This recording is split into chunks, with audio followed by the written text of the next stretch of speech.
Hey all, Jason Levon, priest at St. Luke's Episcopal Church in Milwaukee, Wisconsin. Welcome to another edition of Pause and Pray. 2 days ago on Sunday evening, I had a wonderful experience of night prayer at the end of the day, thanks to a video call with one of my grandchildren. There's 4 of them, and it's always prayer to talk with or be with them. But this was especially much needed and unexpected.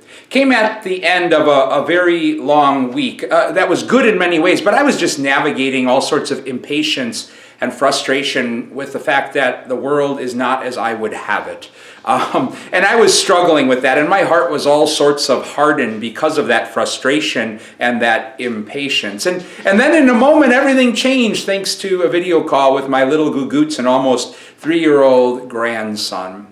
And as most calls have it, it was full of life and joy and sillies and laughter and fun. And then we hung up and it was over, or so I thought.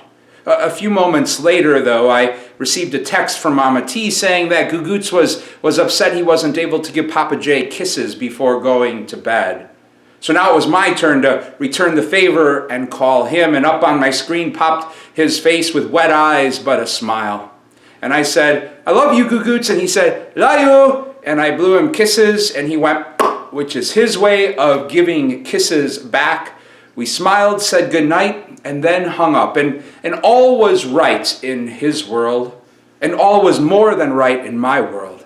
Because in that little act of tenderness, of wanting to call back and give virtual kisses, my hardened heart was softened in a beautiful way, a much needed way for me. In today's daily office, we read from chapter 3 of the letter to the Hebrews, which echoes Psalm 95, a psalm many of us pray if we're praying the daily office, known as the Venite, which celebrates God's desire to daily communicate with us love and light and grace and mercy in ways that can soften the hardest of hearts. And there's that beautiful refrain, "If today you hear God's voice, harden not your hearts." As we find ourselves stepping into this journey called Lent, what a beautiful invitation. Because sometimes we can set out to make Lent a really hard and dark in a way journey. But today we're reminded and invited to pause and to pray. And reflect in gratitude on God's desire to daily communicate with us love and light and grace and peace and mercy, and to celebrate and honor the ways in which those experiences have softened our hearts.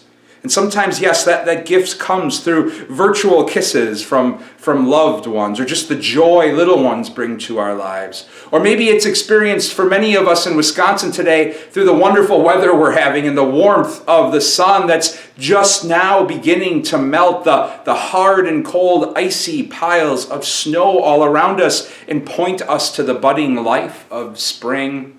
Or maybe it's been experienced recently in a random act of kindness on the part of another.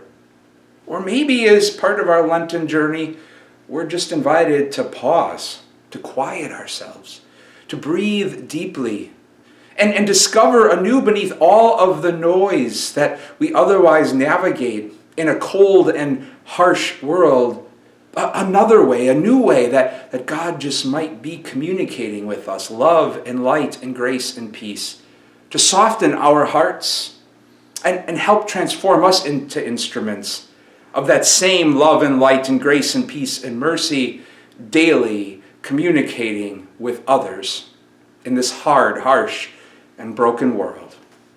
Lenten peace and blessings to you all.